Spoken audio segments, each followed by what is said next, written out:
received Edgar Shield's letter, I was absolutely amazed at what he was doing, and this proposal, which hopefully will include all the models right the way through, will undoubtedly be of great value to present owners and future owners of Alvis, because so far as I know, nothing of this kind has been done for any of the other makes of car which now make up the old car movement, so that to have the comments of the owners of today as well as the road tests of the past will make a very complete history. Let me introduce Chris Taylor to you. And Chris, well, I don't know if anyone knows more about the Firebird than you do, but could you tell me what interested you in the Firebird? What attracted you to the Firebird in the first place? Good question, Edgar. Right, I've owned my Firebird for 21 years. Yeah. We've had nearly 100,000 miles to get. Endearing, faithful, fabulous machine that Alvis built. And that's a purely unbiased viewpoint. No, it's absolutely biased. Has done nearly 100,000 miles in one. I've had the head off once, and that was just after I bought it. What would you like to say about the performance of the Firebird in the year 2007? On the motorway for a 70-year-old car?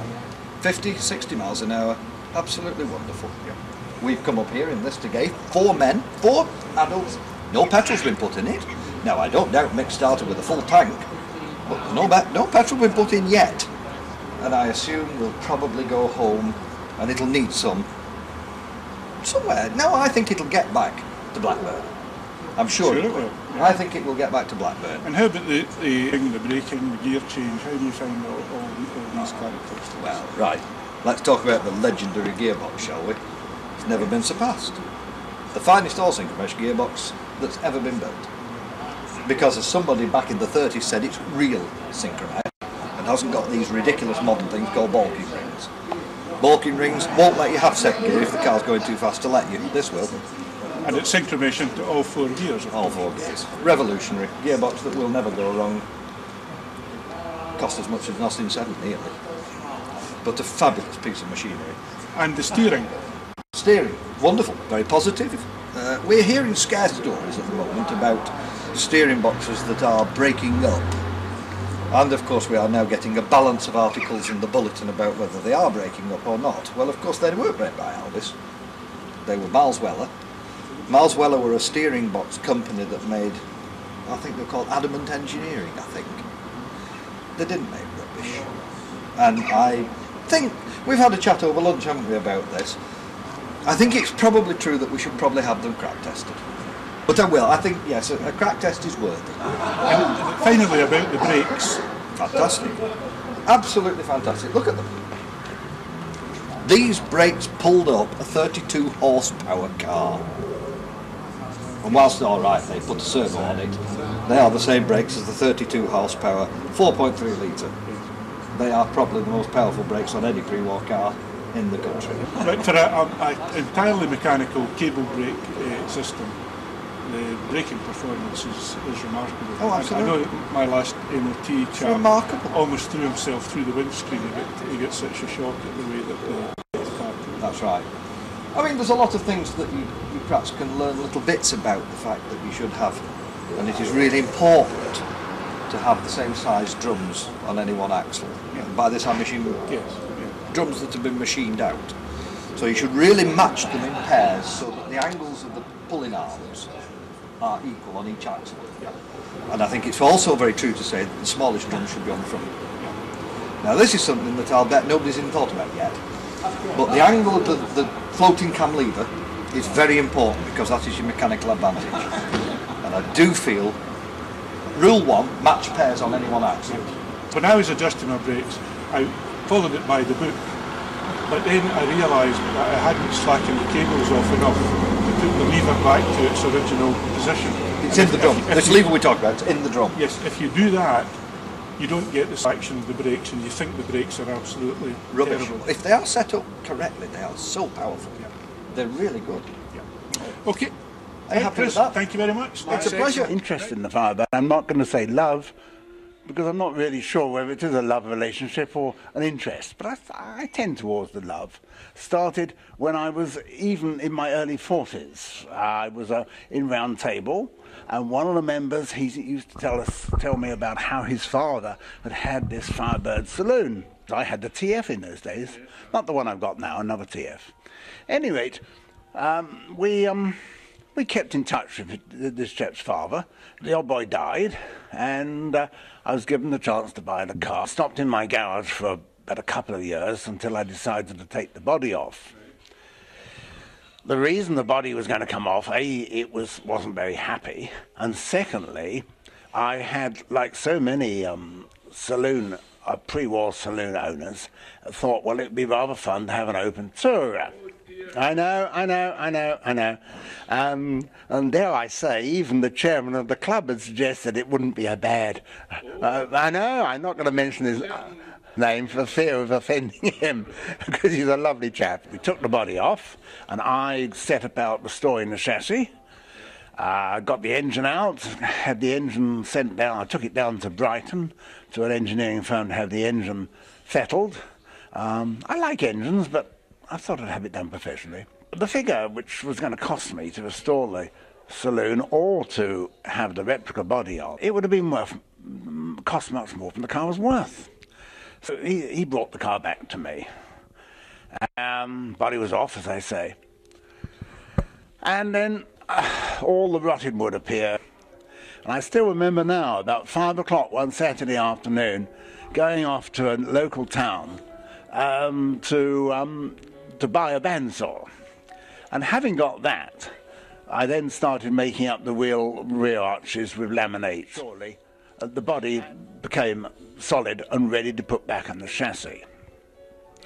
Anyway, we got to the stage where all the doors opened and closed beautifully, and about 1991 or 2, grand start-up day, as I mentioned in a bulletin article a couple of years ago, only to find that a crack in the head suddenly opened up. I knew the crack was there. The engineers had said, oh, he could weld it, it'll be all right. And it went bing, just like putting hot water into a glass container. So it was then a question of finding another head. Dear old Tony Phillips Smith of the bulletin, whilst we're away on an Alvis holiday, phones my daughter, who phones us. Tony Phillips Smith says he's got a Firebird's car for sale with a spare head. And so he put me in touch with Captain Herbert, who's sadly since died, a chap who lived up in the Wirral, and I bought the head, subject to it being crack tested. I needed a little bit of stitching, and so I was able to get the engine running.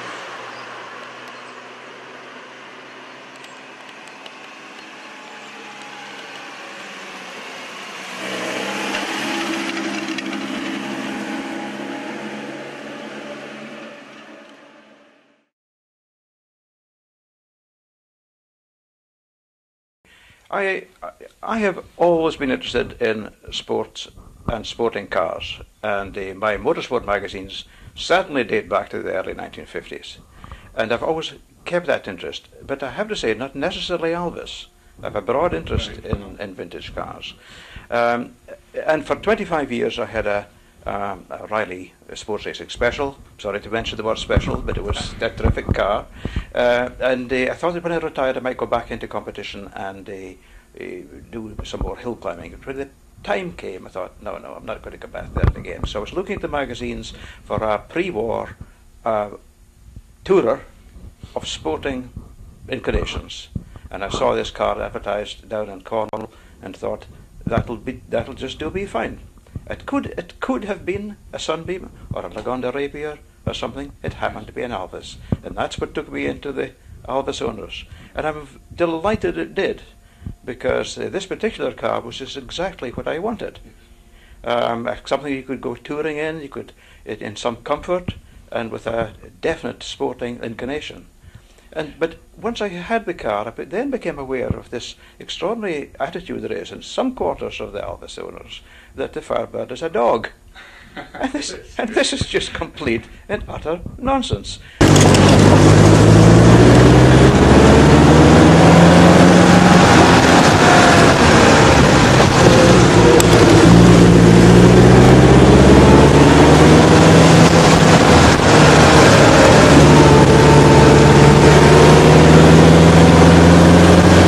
This car is 73 years old. Yeah. And how people can start talking about split seconds to 60 in cars that are 70 years old is beyond me. Yeah. It may matter if you're going and buying a new Subaru or something like that now, but it's totally irrelevant. And if you think about it, of course, when I say it's 73 years old, I saw the film Red Genevieve quite recently, and I was struck with the fact that the Dirac and the Spiker were 50 years old at that time, yeah, when the film was made. So the car suits me very well indeed. Don't quite understand the performance aspect that people talk about. I suspect they haven't, people who say this, have actually never driven one.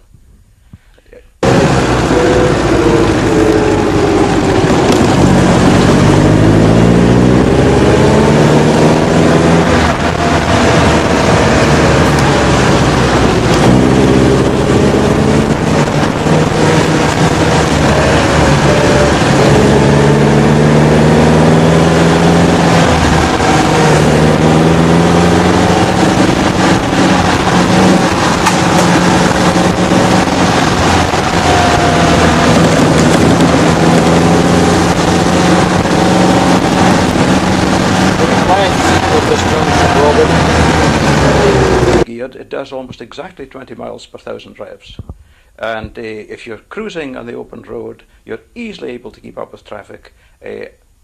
Most of us nowadays have self-imposed limits on revs, and I tend to keep it about 3,500. So I mean, you're just about 70 or under 70 at that, and that just seems to me to be fine. Now, of course, as you know, I've got another car. I've got the TF, the fisherman's car, and I think that the Firebird and the TF is a magnificent combination. And if I could actually say something about the value for money, both cars together still probably wouldn't buy a Speed 25. Now, which would I rather have? A choice of cars or something like a Speed 25? And to me, it's no contest at all. The Speed 25 loses, probably. I'm afraid so, yes. So you and Jean have both been very enthusiastic members of the Alvis Owner Club. Did it come as a surprise to you, the social aspect of it? Oh, very, very, very much so. I think every club has its own characteristics. It doesn't matter what the club is all. And we found that the one was the Alvis owners. Probably especially up here, I think, because it was a relatively small group. Was quite extraordinarily friendly and became a very important part of our social scene. Yes. Yeah. Edgar asked me to say something about the performance of the Firebird, and I think probably the best way is to just fit in the Firebird into the Alvis history. And one has to go back to 1930, by which time T.G. John had a very considerable lead in the use of front-wheel drive, all-independent suspension, and powerful 4- and 8-cylinder engines, which were certainly, in terms of the power they produced, were up to continental standards.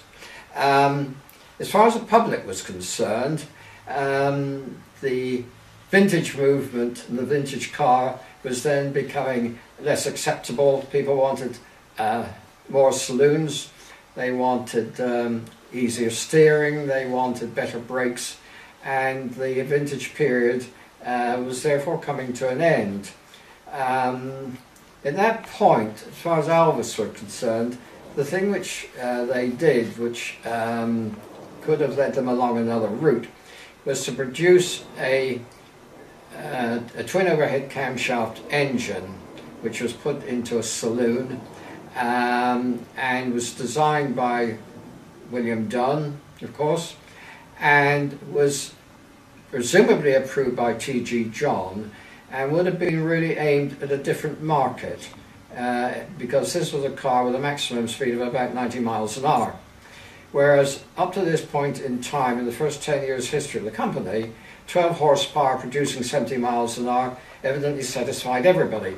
Not surprising when most of the traffic moved at about 25 or 30 miles an hour on winding, narrow roads. So maximum speed really didn't come into the picture very much.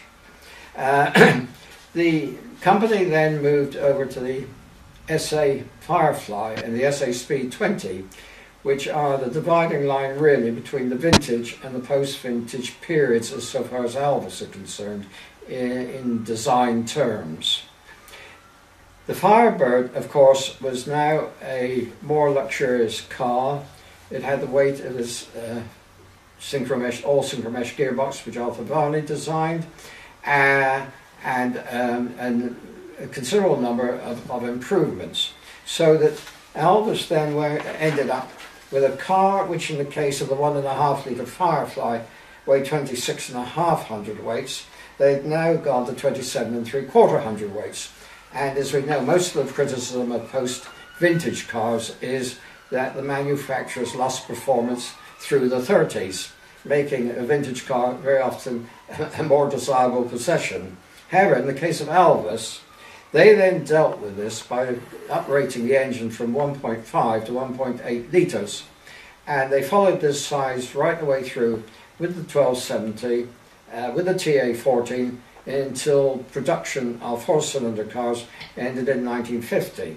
However, as we all know, Alvis engines will produce a lot more than the manufacturers found at the time the cars were road tested, and this year being the centenary of the opening of Brooklands, of course we all remember C.J.H. Dunham's Special 1270, which made the fastest lap in the last race at Brooklands at 109.94 miles per hour.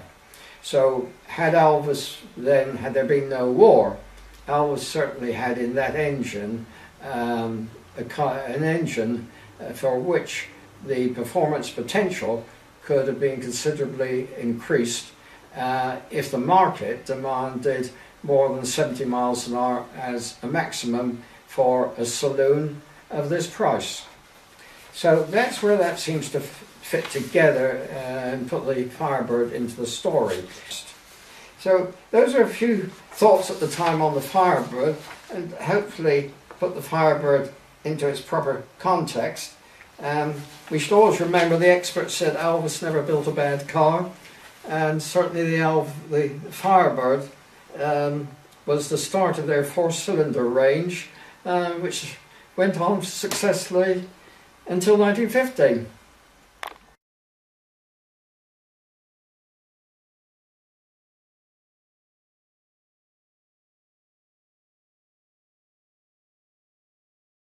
It happened when we were both at school at Kilmarnock Academy in, when was that? Long time ago. 1959, nearly almost 50 years ago. And we decided that old cars were the investment for the future. And the first cars that we looked at were Rolls-Royce. And Ian will tell you about the Rolls-Royce that we tried to buy. Edgar saw this silver ghost with a saloon body. I think it was a Hooper, in a scrapyard. So every day we went round to see it, and we said to the guy, "What do you want for the car?" £75. Oh, that's a bit rich. So every day we thought we'd go around and beat him down. Unfortunately, we never beat him down. So I went back and tried to buy the radiator and the masket, and he said, "That'll be £25." For a silver ghost radiator and masket. After that, we discovered this Alvis Firebird Holbrook saloon, very similar to Mick's one, YS8291. Yep. And Paisley police car. Paisley police car. And we bought that car between us for £25. Yeah. When we bought it, actually, neither of the two of us had a driving licence. We didn't know anything about cars. We gave the scrap man his £25, and he was taking the car back up to Darvel for us. And we noticed the blue smoke coming from the exhaust. And we were a bit concerned that after 10 miles in the distance from Kilmarnock to Darvel, the car consumed a gallon of oil. And so what we did, we worked in the car, we took the engine out, and we had to replace one of the pistons. Your father got one of the pistons welded up. And we put a new clutch in it, and after that the car ran for 5 years.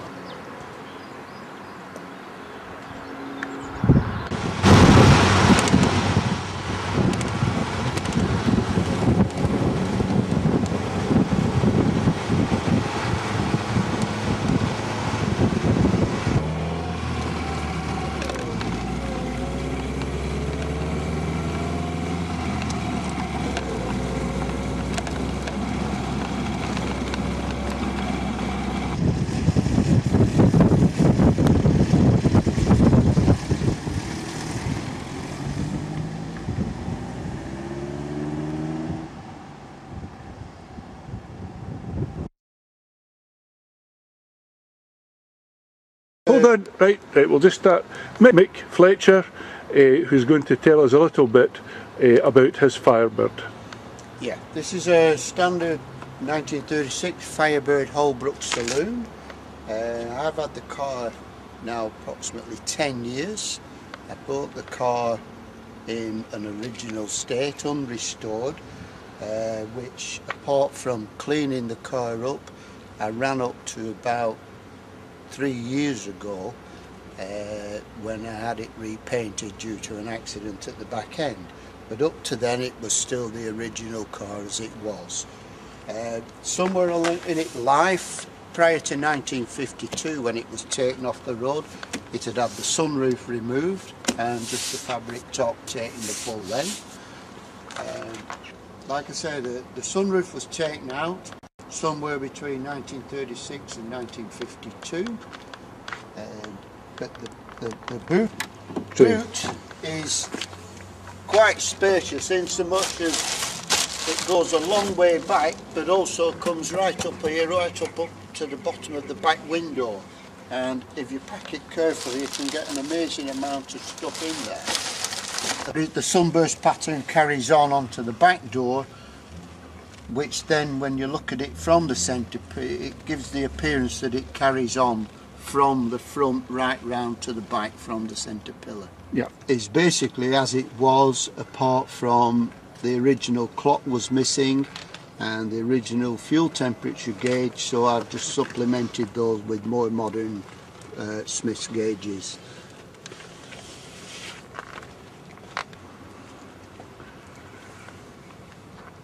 The engine is the 1842cc version, the final development of the original sort of split three ways 4-cylinder engine, which started with the 1250. You've got your water pump which is attached to the end of the dynamo. Yeah, they fitted a water pump. That was one of the changes from the Firefly to the Firebird, which was to fit a water pump.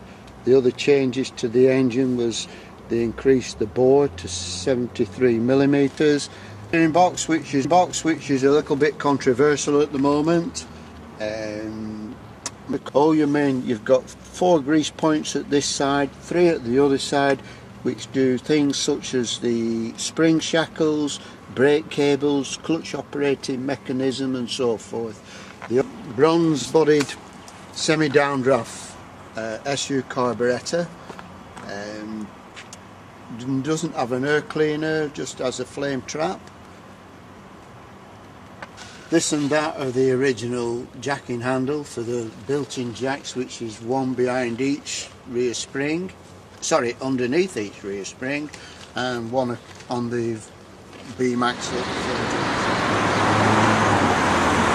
So how do you find it drives then, Mick? It's driving beautifully just now, I've got to say. This car drives very well. We've got the all-synchronous gearbox, we've got the Alvis self-servo brakes, basically a speed 20 beam axle chassis, which is very rigid.